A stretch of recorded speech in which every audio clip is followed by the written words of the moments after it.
20 minute में 20 खबर में आपका स्वागत है। आपके साथ मैं हूं अभिषेक। हम अगले 20 मिनट में आपको देश दुनिया की 20 ऐसी खबरें बताने वाले हैं जो इस वक्त न केवल सुर्खियों में हैं बल्कि दिलचस्प और अहम भी हैं। तो शुरू करते हैं 20 मिनट में 20 खबरों का सिलसिला। सबसे पहले देखते हैं राजस्थान की कौन कौन सी खबर इस वक्त अहम है। मकसद मंजिल पाना है, जिम्मेदारों से अपनी मांग पर मुहर लगवानी है, भले ही इसके लिए मुर्गा ही क्यों न बनना पड़े। तस्वीरें अजमेर की हैं, जहां नियुक्ति नहीं मिलने से नाराज स्कूल व्याख्याता भर्ती परीक्षा के चयनित अभ्यर्थियों ने सड़क किनारे मुर्गा बनकर अपना विरोध जताया।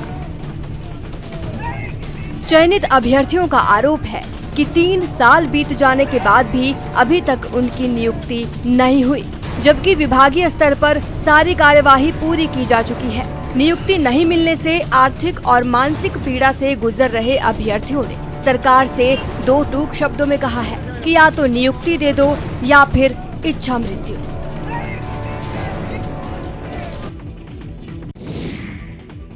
अलवर में पैसे कमाने हैं तो कमाने दमाने की जरूरत नहीं, बस लट लीजिए और दुकान में दाखिल हो जाइए। दुकानदारों से लाखों की डिमांड कीजिए और पैसे न मिलने पर अंजाम भुगतने की धमकी दीजिए। चौंके मत, सीसीटीवी को ध्यान से देखिए।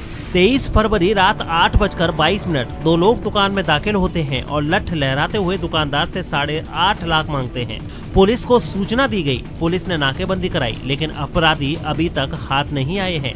कल रात को 8:22 पे 2 लोग क्रेटा गाड़ी में आए, उतर के लठ लेके आए और मेरे को धमकाया कि हमें 8.5 लाख रुपए चाहिए, नहीं तो हम जान से मारने की धमकी दी। और 1-2 बार काउंटर पे भी दी, मेरे भी दी और फिर निकल गए। जैसे हमने उसका पीछा भी किया कोटपुतली तक, मगर वो निकल चुके थे। ऐसा हर बार होता है, चोर आते हैं, वारदात को अंजाम देते हैं, वारदात का सबूत छोड़ जाते हैं और सीकर पुलिस गहरी नींद में बेसुध रह जाती है। पब्लिक का शोर बढ़ने पर नींद से जगी पुलिस बदमाशों को जल्द गिरफ्तार करने का दावा करती है, वो दावा जो कभी पूरा नहीं होता, जबकि चोर उचक के एक और वारदात को अंजाम दे जाते हैं। इसलिए चोरी चकारी यहाँ के नागरिकों की नियति बनती जा रही है और सबूत के बावजूद पुलिस जाँच का जुमला उछालती रह जाती है, हाथ मलती रह जाती है। आपके टीवी स्क्रीन पर नजर आ रही तस्वीरें उस सिलसिले की एक और कड़ी है। जी हां, जिला मुख्यालय पर दिन दहाड़े कपड़े की दुकान में घुसकर महिलाएं कपड़ा चुराती देखी जा सकती हैं। दुकान में लगे सीसीटीवी कैमरे में कैद इस महिला गिरोह की तस्वीरों में साफ देखा जा सकता है कि 8 से 10 की संख्या में ये महिलाएं कपड़े की दुकान में आती हैं और दुकानदार को घेर कर चारों तरफ से बैठ जाती हैं। इस दौरान कुछ महिलाएं कपड़े चुराकर छुपा लेती हैं। माल गायब होने के बाद दुकानदार को चोरी का पता चलता है। बाद में जब दुकान का सीसीटीवी फुटेज खंगाला गया तब जाकर वारदात की गुत्थी नजर आई। सीसीटीवी फुटेज सामने आने के बाद अब कोतवाली थाना पुलिस मामले की जांच में जुट गई है। बाहर खड़े ग्रामीण और अस्पताल में बवाल, तस्वीरें 12 की हैं। आरोप है कि जिला अस्पताल में चिकित्सा कर्मियों की लापरवाही के चलते 3 दिन से भर्ती कमलेश बाई के गर्भ में पल रहे शिशु ने दुनिया में आने से पहले ही दम तोड़ दिया। इस घटना ने जिला अस्पताल की चिकित्सा व्यवस्था पर सवालिया निशान लगा दिए हैं। दरअसल 3 दिन से महिला डिलीवरी के लिए अस्पताल में भर्ती थी, जहां डॉक्टरों ने उसकी सुध नहीं ली। मंगलवार शाम को गर्भ में शिशु की मौत हो गई। बावजूद इसके अस्पताल प्रशासन का ध्यान पीड़िता की ओर नहीं गया। बुधवार शाम तक मृत बच्चा गर्भ में ही रहा। घर वाले को कराया था ना, घर वाले को। कब भर्ती कराया था?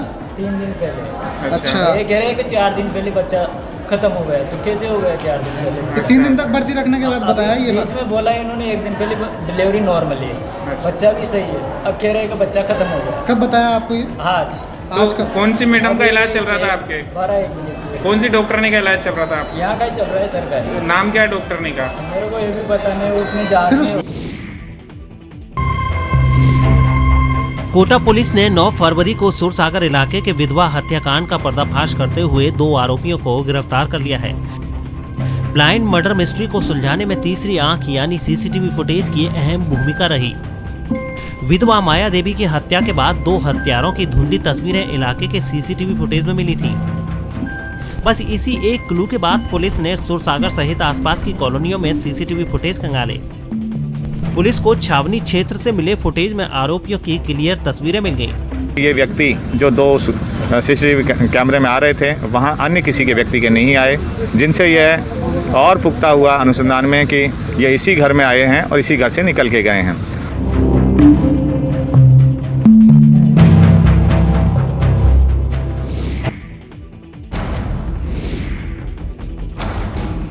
हिलती डुलती तस्वीरें जिज्ञासा पैदा करती हैं, सुखद कम अनहोनी की आशंका ज्यादा जगाती हैं, दहशत पैदा करती हैं। तस्वीरों में देखिए, एक शख्स हाथों में कुल्हाड़ी लिए दौड़ता हुआ आता है और दंपति पर कुल्हाड़ी से हमला कर देता है।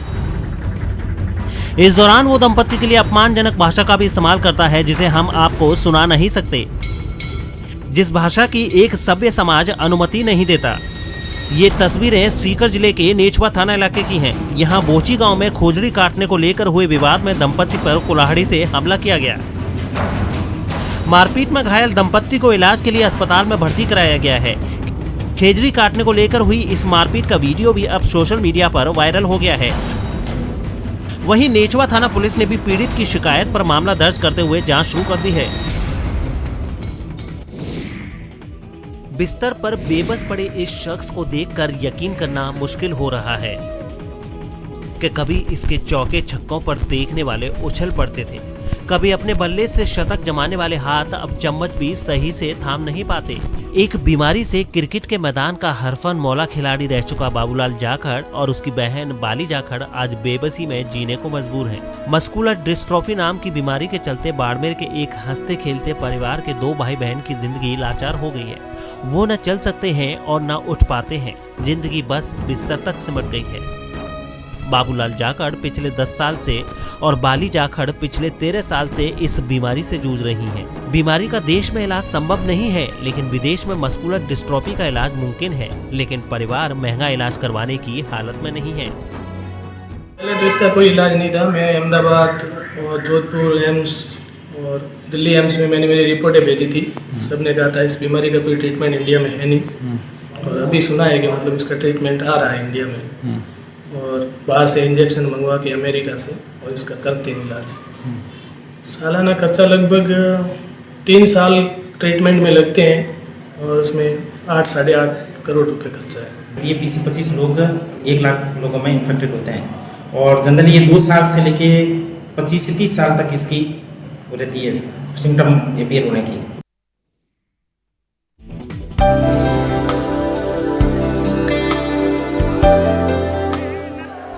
अपने आराध्य देवों के देव दरबार में हजारों श्रद्धालु अपनी मन्नत लेकर पहुंचते हैं। ऐसी ही मन्नत लेकर करणी माता के भक्त और पेशे से चिकित्सक डॉक्टर गुलाब सिंह जयपुर से देशनोक होते हुए तनोट धाम तक दंडवत यात्रा कर रहे हैं। 23 सितंबर 2019 को शुरू हुई यह दंडवत यात्रा लगभग 1100 किलोमीटर की है, जिसमें से उन्होंने 17 महीने में 850 किलोमीटर की यात्रा पूरी भी कर ली है। अभी करणी माता देशनोक में नेडी जी का धाम है, जहाँ करणी जी ने छाछ बिलोई थी और उसके छींटे दिए तो हरा पेड़ बन गया उस समय। वो अभी किसी कारणवश सूख गया। मनोकामना पूरी होती थी, कल्पवृक्ष कहलाता था वो। मेरी ये हुआ कि माता जी महाराज इसको हरा कर दें, तेरा नेडी जी धाम कहलाता है। इसीलिए उस नेडी जी धाम नेडी को हरी करने के लिए मैं तन्नौट जो करणी जी की इष्ट देवी है उनसे ये कहने जा रहा हूँ कि करणी जी की नेडी जी को हरी कर दो। मैंने जयपुर से 52 यात्रा की पैदल। एक समय था जब लोग हर मर्ज के लिए किसी न किसी देवी देवता की शरण में जाते थे, लेकिन आधुनिक समय में जब लोग चिकित्सकों का दरवाजा खटखटाते हैं, ऐसे में डॉक्टर गुलाब सिंह 65 वर्ष की उम्र में अपनी सुख सुविधाएं छोड़कर दंडवत करते हुए 1100 किलोमीटर की यात्रा कर रहे हैं। उनका विश्वास है कि दंडवत यात्रा पूरी होने पर खिचड़ी फिर से हरी भरी हो जाएगी, और अगर ऐसा होता है तो किसी चमत्कार से कम नहीं होगा।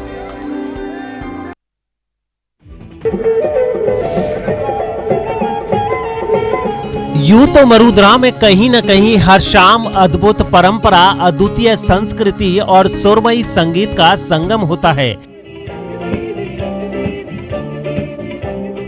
लेकिन बात जब मरु महोत्सव की होती है तो फिर बात ही क्या है। इस बार भी जब मरु महोत्सव का आयोजन हुआ तो सबकी नजरें थार में आकर टिक गईं। जैसलमेर में 4 दिनों तक चलने वाले मरु महोत्सव की विधिवत शुरुआत बुधवार को हो गई है। शाम में दीपोत्सव के साथ ही कांग्रेस के प्रदेश प्रभारी अजय माकन ने महोत्सव का शुभारंभ किया। स्वर्ण नगरी एक बार जो आ जाता है वो फिर एक बार नहीं आता, वो कई बार आता है। इतनी खूबसूरत जगह, और साथ में मुझे इस बात की भी खुशी है कि आज महोत्सव के उपलक्ष्य में मेरा यहाँ पहली बार मैं इस उपलक्ष्य में आने का मुझे मौका मिला है। शानदार दीपोत्सव के बाद मरु महोत्सव में सबसे खास होने वाली सुरमई शाम का आगाज हुआ, जिसमें राजस्थानी गीत संगीत के बीच बॉलीवुड सिंगर कैलाश खेर ने अपनी आवाज से समा बांध दिया।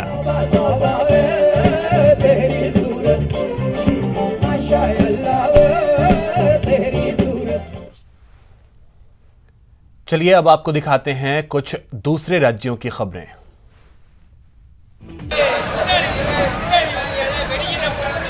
लफ्टों की ऐसी विनाश लीला आपने शायद ही इससे पहले कभी देखी होगी, जो अब आपके टीवी स्क्रीन पर नजर आ रही है। ऊपर आग और नीचे अफरा तफरी। लपटों से आसमान लाल हो गया, जमीन सुर्ख हो गई है, चारों ओर तबाही, चीख पुकार।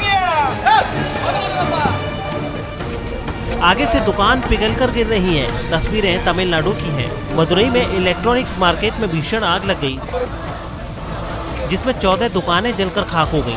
आग की जानकारी मिलने के बाद फायर ब्रिगेड की टीम भी मौके पर पहुंची और आग पर काबू पाने में जुट गई। लेकिन राहत की बात ये रही कि इस हादसे में कोई हताहत नहीं हुआ है।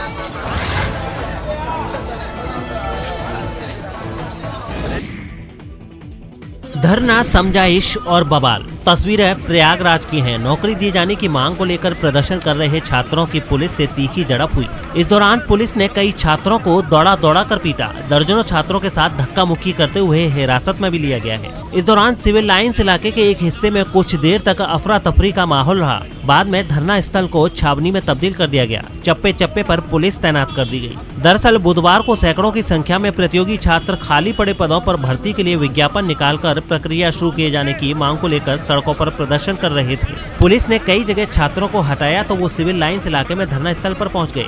प्रदर्शनकारियों की भीड़ बढ़ने पर शहर के कई थानों के साथ ही पुलिस लाइन से भी फोर्स बुला ली गई। पहले बालसन चौराहे पे किया गया था, जो कि धरना प्रदर्शन का स्थल नहीं है और बिल्कुल रोड है वहाँ पे, इसलिए उनको मना भी किया गया कि रोड पे धरना प्रदर्शन नहीं हो सकता, आप धरना प्रदर्शन स्थल पे जाइए। उन्होंने कहा हमें ज्ञापन देना है और हम हार्डली 2-2:30 बजे तक ज्ञापन दे के चले जाएंगे।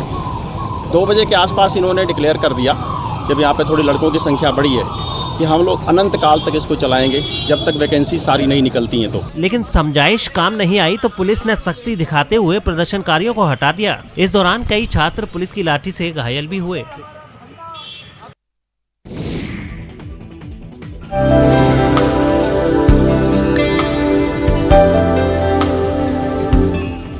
ये जड़ों से जुड़ने का पर्व है। ये प्रकृति से तालमेल स्थापित करने का त्योहार है। जीवन के उल्लास का महोत्सव है। नाम है समाक्का सरलम्मा जतारा। बुधवार को तेलंगाना के मुल्लुगु जिला में 4 दिनों तक चलने वाले पर्व की शुरुआत हुई। प्रदेश के लोग इसे अपना पारंपरिक पर्व मानते हैं। इस पर्व में न सिर्फ तेलंगाना बल्कि देश के कोने कोने से लोग शिरकत करने पहुंचते हैं। एक अनुमान के मुताबिक 25 लाख श्रद्धालु 4 दिनों तक चलने वाले इस पर्व में शामिल होंगे। पर्व के पहले दिन यानी बुधवार को काफी संख्या में श्रद्धालु शिरकत करने पहुंचे। आदिवासी पर्व के शानदार आयोजन के लिए प्रशासन ने पुख्ता व्यवस्था की है। 15 सर्किल इंस्पेक्टर, 36 सब इंस्पेक्टर और 700 पुलिस कर्मियों की तैनाती की गई है। इसके अलावा श्रद्धालुओं के लिए विशेष बसें भी चलाई जा रही हैं। आपको बता दें कि पर्व में शिरकत करने पहुंचे श्रद्धालु समाक्का सरलम्मा देवी की पूजा अर्चना करते हैं और उनसे स्वास्थ्य और धन धान्य का आशीर्वाद प्राप्त करते हैं।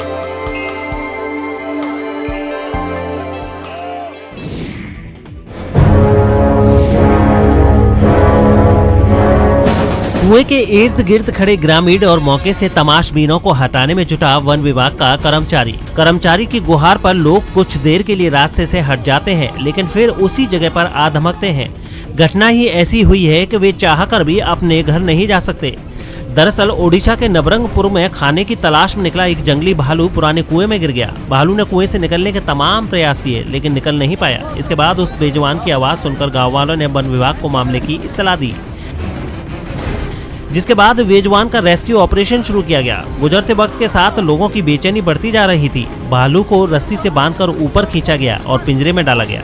जंगली भालू का रेस्क्यू ऑपरेशन देखने भारी संख्या में लोग पहुंचे थे। भालू के कुएं से निकलते ही वन विभाग के कर्मचारियों के साथ लोगों ने राहत की सांस ली। दस्तकारी ऐसी है कि देखने वाला दंग रह जाए। कलाकारी ऐसी है कि लोग कायल हुए बिना न रह सकें। तस्वीरें ओडिशा की राजधानी भुवनेश्वर में आयोजित हैंडलूम एक्सपो की हैं। 20 जनवरी से शुरू हुई प्रदर्शनी ने समापन तक अपने सभी लक्ष्य पूरे कर लिए। कारीगरों को मंच और कारोबारियों को बाजार दिया, जिससे उनके चेहरे खिल गए। धान का पत्ता है ना, धान का बिजली अंश वाला वो वाला को लेकर बनाया है। और धान के कटाई समय में जो अंदर काला होता है वो है व्हाइट वाला। 4-6 महीने बाहर धूप और पानी खा जाने से वो हो जाता है, येलो हो जाता है। 1 साल 2 साल के बाद जो घर छानी होता है उसको निकाल के फेंक देते हैं, उसी वाला वो लाल कलर होता है। वो 3 कलर नेचुरल कलर है। हमको बहुत सफरिंग होना पड़ा, जैसे कि हमारा जो प्रोडक्ट है वो बेच नहीं पा रहे थे हम। अभी जो एग्जीबिशन वगैरह चल रहा है तो हमें एक प्लस पॉइंट है, हमारे लिए अच्छा हुआ कि हम कुछ चीज़ें बेच सकते हैं, क्योंकि हमारे जो खर्चा वगैरह वो निकल नहीं पा रहा था। हैंडलूम एक्सपो अपने सभ्य परिवेश के कारण लोगों के बीच खासा लोकप्रिय रहा। पर्याप्त जगह, ग्राहकों पर घूमने, सामाजिक दूरी बनाए रखने और विभिन्न स्टॉलों से अपने आवश्यक हथकरघा उत्पादकों की खरीदारी करने के लिए अच्छा प्रभाव डालता रहा है। पोषक तत्वों से भरपूर पत्तीदार सब्जियां, इम्यून सिस्टम को बढ़ाने वाली तरकारियां, स्वाद और सेहत का खजाना, सब्जियां और किसानों की किस्मत संवारने वाली सब्जियां। जी हां, जम्मू कश्मीर के पुंछ के किसान सब्जियों की खेती से मुनाफे की फसल काट रहे हैं। मालामाल होने वाले किसान कृषि अधिकारी का आभार जताते नहीं थकते। कृषि अधिकारी न सिर्फ किसानों को थ्योरी समझाते हैं, बल्कि खेत में जाकर उन्हें सब्जियों की बेहतर देखभाल की जानकारी भी देते हैं।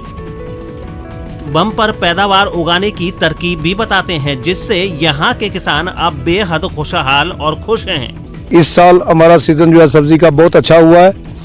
तकरीबन हमने 30-35 कनाल के बीच में यहाँ सब्जी लगाई हुई थी। अभी कुछ ही आपके सामने जो तैयार है। इससे पहले जो हमने तकरीबन 65 से 70 हज़ार की सब्जी जो है कड़म पत्ता हमने जो है बेच करके मार्केट में दे दिया है। हम आज इनकी फील्ड में भी आए और देख रहे थे कि सब्जी की क्या पोजीशन है, सब्जी में इनको कितना प्रॉफिट हो रहा है, कोई उसमें कोई इंसेक्ट या कोई डिजीज की कोई प्रॉब्लम तो नहीं है।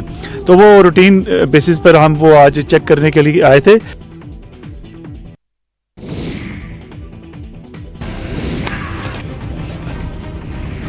हाथों में हथियार लेकर आग से भी लोहा लेने में डटी ये महिलाएं मिसाल हैं कि बेटियां किसी से कम नहीं हैं। इस बात की तस्दीक कर रही हैं कि ये महिला कमांडो दुश्मन को थर थर कांपने पर मजबूर कर देंगी।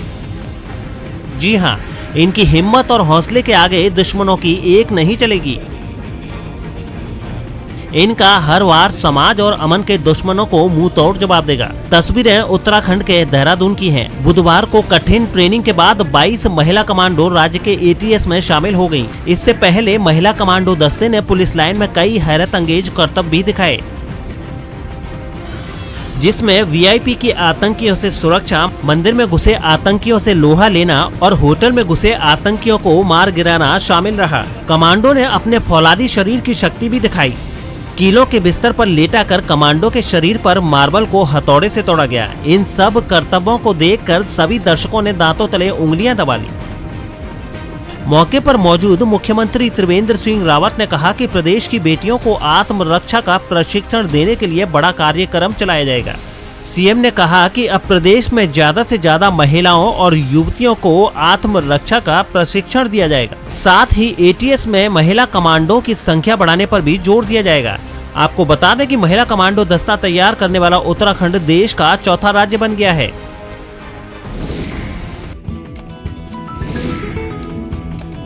तरबूज दिल से संबंधित बीमारियों से दूर रखने वाला, इम्यून सिस्टम को बढ़ाने वाला, दिमाग को शांत रखने वाला, स्वाद और सेहत का साथी। लेकिन अगर आप एक ही रंग मतलब लाल तरबूज खाकर बोर हो गए हैं तो पीला तरबूज आपके लिए एक शानदार विकल्प हो सकता है। पीला तरबूज न सिर्फ आंखों को सुकून देता है बल्कि लाल तरबूज से हर मामले में आगे है। इसे ज्यादा दिनों तक रखा जा सकता है। ये लाल तरबूज से ज्यादा मीठा है और इसमें विटामिन और दूसरे पोषक तत्व भी अधिक हैं। आगे की कहानी पीले तरबूज को उगाने वाले किसान की जुबानी ही सुनिए। ऑल ओवर कर्नाटक में कोई भी फार्मर येलो का ये नहीं किया था, वाटरमेलन नहीं किया था।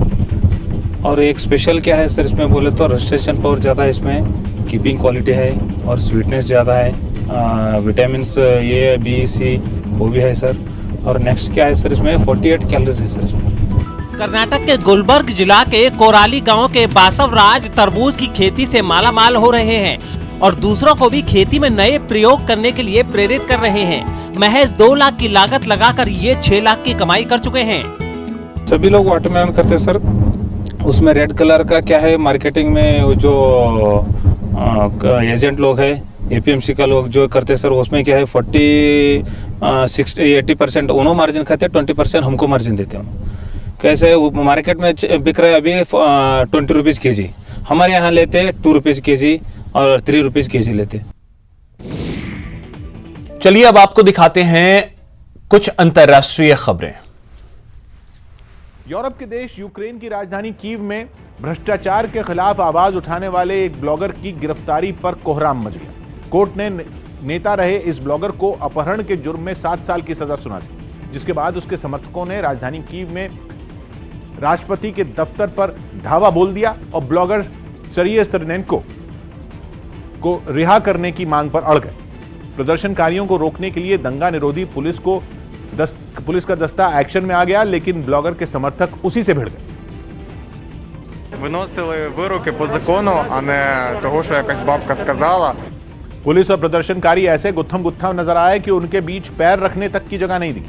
उन्हें तितर बितर करने के लिए पुलिस ने आंसू गैस भी छोड़ी, लेकिन जवाब में प्रदर्शनकारियों ने पटाखे छोड़ दिए। सेर्गेई स्त्रेनेंको के समर्थकों ने आरोप लगाया कि झूठा केस बनाकर उन्हें जेल में डाल दिया गया। नेपाल की सुप्रीम कोर्ट से वहां के कार्यवाहक प्रधानमंत्री केपी शर्मा ओली को झटका लगने पर राजधानी काठमांडू में जोरदार जश्न मनाया गया।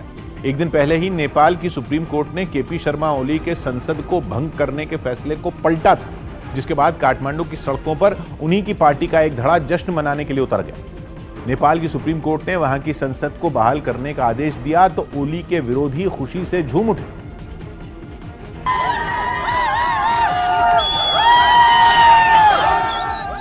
केपी शर्मा ओली की ही नेपाल कम्युनिस्ट पार्टी के लोगों ने सुप्रीम कोर्ट के फैसले को संविधान की जीत बताया। साथ ही पार्टी प्रमुख और ओली के विरोधी माने जाने वाले पुष्पकमल दाहाल प्रचंड के समर्थन में बहुत देर तक नारेबाजी की।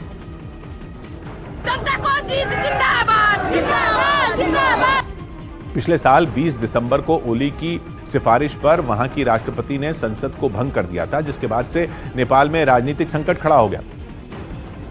सर्वोच्च अदालतले न्यायको पक्षमा फैसला गरेको छ, संसद पुनर्स्थापना गरेको छ। संसद को बहाल करने के आदेश के अलावा वहां की सुप्रीम कोर्ट ने 13 दिन के अंदर संसद का सत्र बुलाने का आदेश भी जारी किया। जापान के तोचिगी से डरा देने वाली कुछ तस्वीरें सामने आई, जहां जंगल से घिरी पहाड़ियां लपटों में सुलगती दिखाई दी। खतरे को देखते हुए वहां के प्रशासन ने आसपास के मकानों को खाली करने के आदेश दे दिए। 3 दिन पहले लगी इस आग पर काबू पाने की कोशिश जारी है, जिसके लिए वहां के प्रशासन ने अपनी पूरी ताकत झोंक दी, क्योंकि बेहद कम वक्त में आग ने जंगल के बड़े हिस्से को अपनी गिरफ्त में ले लिया। सुलगते जंगल से काले धुएं का गुबार आसमान की ओर उठता दिखाई दिया, जिसने पूरे इलाके को अपने अंदर ढक लिया। इस बीच आग पर काबू पाने की कोशिशें भी जारी रहीं। आग बुझाने के लिए कई हेलीकॉप्टरों की मदद ली गई, जो आसमान से लपटों पर पानी की बौछार करते नजर आए। इन सब के बावजूद आग से निपटने की सारी कोशिशें नाकाम साबित होती थी। वहां से आई एक दूसरी तस्वीर में तो एक मकान आग के शोलों में धधकता नजर आया। आग के घनी आबादी वाले इलाके की तरफ बढ़ने से हालात गंभीर हो गए। खतरे को देखते हुए दमकल की कई गाड़ियों को रिहायशी इलाकों के आसपास खड़ा कर दिया गया। फिलहाल इतना ही। नमस्कार।